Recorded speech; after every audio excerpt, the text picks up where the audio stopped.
La question par rapport à ma mère, on n'a jamais été dans l'affectif, les câlins, les «je t'aime», jamais. Et là, elle s'est réveillée une essence depuis, 1 an à peu près à me dire: «Je t'aime». Je déteste ce mot, déjà même avec mes conjoints. Moi aussi, mmh, OK, discret. Et quand elle me le dit, je lui raccroche au nez. Et en fait, c'est horrible, je le dis en rigolant, je suis désolée parce que mais en fait, elle m'énerve. Mais vraiment, c'est-à-dire que là, j'en rigole avec vous parce que c'est un rire nerveux de Mhm. colère, hein.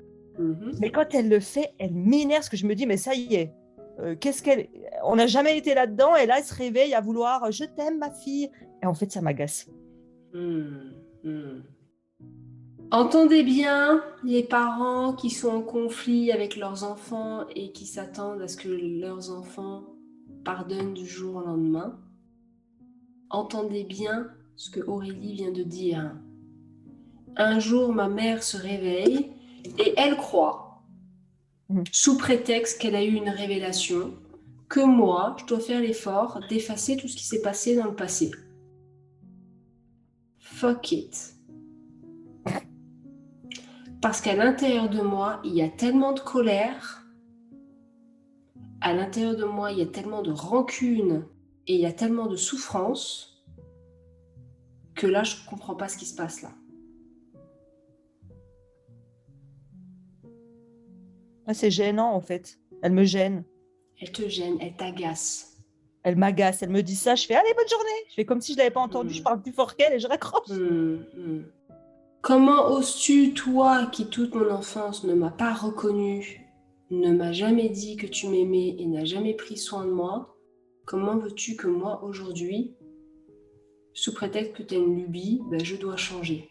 Et je me suis habituée à ta froideur et aujourd'hui, je dois t'accueillir alors que tu n'as pas su m'accueillir. C'est ce qui se passe en arrière-fond. Et là, ça vient toucher ta colère. Mmh. Tout ce que tu as, tu vois, tout ce que l'enfant a emmagasiné, qu'il n'a jamais su sortir ou qu'il n'a jamais pu sortir par suradaptation.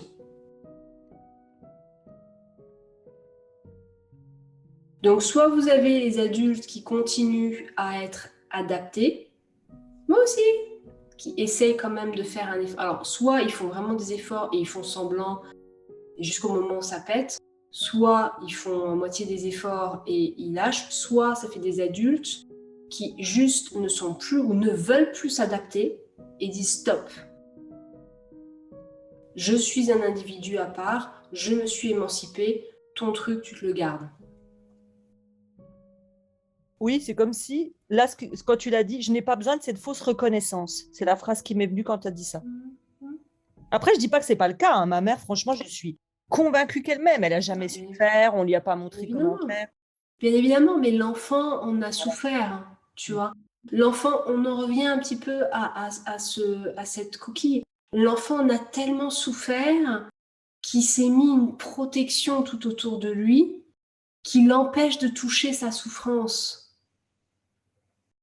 Donc toi, tu arrives et tu veux casser cette protection alors que tout est bien rodé dans ma vie. Ça se passe pas comme ça.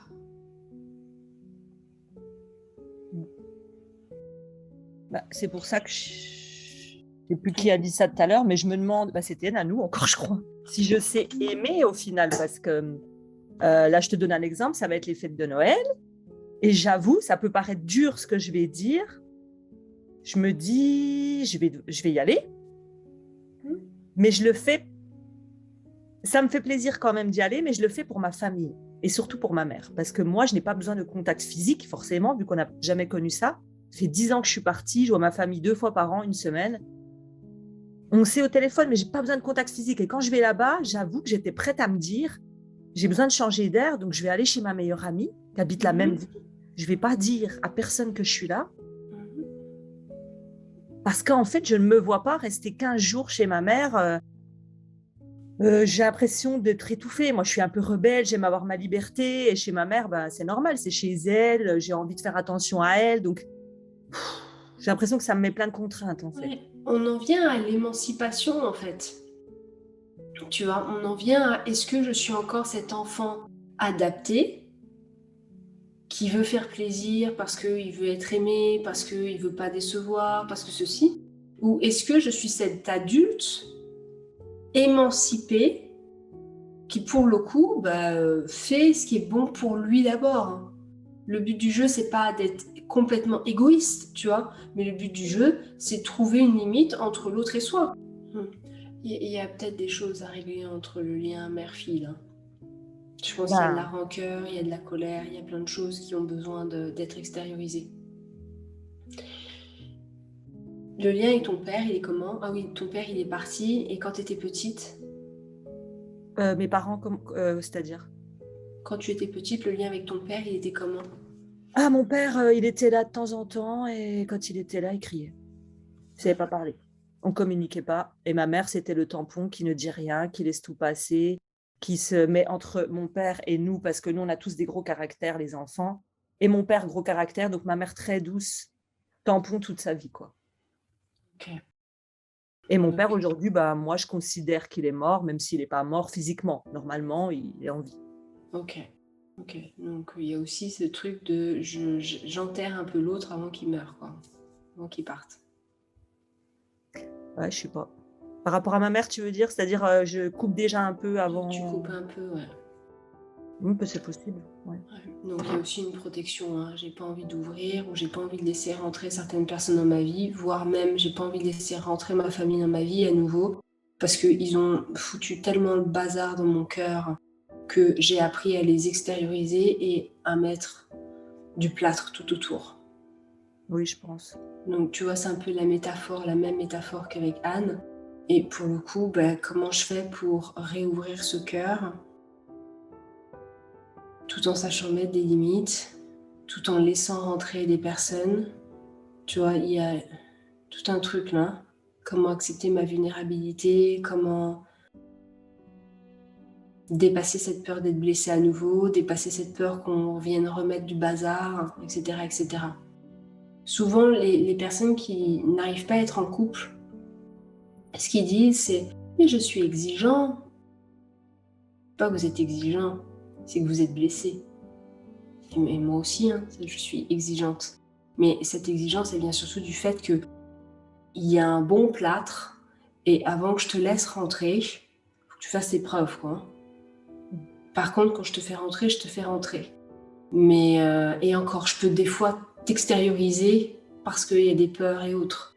Donc tu vois, le but du jeu, c'est d'arriver à ouvrir et d'arrêter de prendre l'autre comme un punching ball quand on est dans un rejet. Quand on a vécu, alors je vais utiliser des mots un peu durs, mais quand on a vécu avec des parents traumatisés, on est traumatisé automatiquement. Je veux dire, on ne peut pas en sortir bénin de tout ça. Donc pour le coup, quand on s'est cassé quelque chose, on a un déficit quelque part. Et ça, il faut prendre conscience de notre déficit.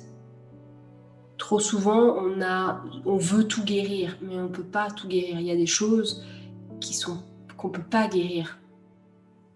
Tu vois, un traumatisme d'enfant, on peut y mettre de la conscience, on peut ouvrir et entre guillemets mettre des warnings et autres, mais il y a des vieux mécanismes qui sont là. Donc le plus important, c'est d'y mettre de la conscience et quand le mécanisme se refaire, se rassurer et ouvrir à nouveau. Se rassurer et ouvrir à nouveau. Je suis en sécurité, c'est ok, je peux ouvrir là. Je peux ouvrir. Tout le monde n'est pas comme mes parents, point numéro 1. Tout le monde n'est pas comme mes parents. Et aujourd'hui, je suis une adulte, donc c'est moi qui me protège. Et je suis en sécurité. Ouais, il faut se le répéter, je pense. Que la tête, elle le sait, mais c'est l'inconscient qui... Ouais. Il faut beaucoup se le répéter. Beaucoup se le répéter. Il faut beaucoup revenir vers vous dans le moment présent. Beaucoup se répéter. Vraiment, et il y a un geste qu'on apprend en CNV, que je vous encourage vraiment, c'est l'auto-empathie, tu vois, revenir vers le cœur comme ça, et vraiment le masser, alors ça on apprend notamment dans les massages et autres, dans le sens de l'aiguille d'une montre, pour l'ouvrir, tu vois, et vraiment se rassurer encore et encore. En fait, vous devez être avec vous le parent que vous auriez aimé avoir. C'est-à-dire que par moments, vous vous disciplinez et par moments, vous êtes plein de douceur, plein de compassion, plein d'amour. Vous devez arrêter d'attendre que vos parents fassent ça, ils n'en sont pas capables. Ils n'en ont jamais été capables. C'est pas aujourd'hui, par un miracle ou autre, que ils vont changer. Donc c'est à vous de le faire. Et c'est pas à vos maris non plus de le faire, c'est pas à vos enfants de le faire. C'est pas à vous de prendre soin de vos familles. Alors je sais qu'il y a des cultures, notamment en Afrique, où c'est ce qui se dit, c'est ce qui se partage. Donc il y a encore pour ces personnes-là un double challenge. Si elle me donnait, elle me dit je t'aime, bonne nuit. Oh, putain, je peux pas claquer là, je suis pas au téléphone. Mais tu peux lui dire, maman, je suis gênée. Quand tu me dis ça, je suis gênée. Dites les choses. Ne gardez pas ne gardez pas du poison à l'intérieur de vous. Dites les choses. Okay. Oui, parce que je veux pas la blesser, tu vois, je veux pas... La première chose, ou l'une des premières choses qu'on apprend en Gestalt thérapie, c'est de dire les choses. Ne gardez pas le poison à l'intérieur de vous. Okay. Maman, ça me gêne. Moi, j'ai pas été habituée à ça. Tu m'as pas habituée à ça. Et aujourd'hui, quand je l'entends, ça me gêne. Je sais pas quoi en faire. Ça me perturbe. Tu vois, tu rentres pas dans le tu, mais dans le je, ce qui se passe à l'intérieur de moi. Ok, ça marche. Et à partir de là, tout peut être dit. Hein. On n'est pas dans du reproche, on est dans je ressens.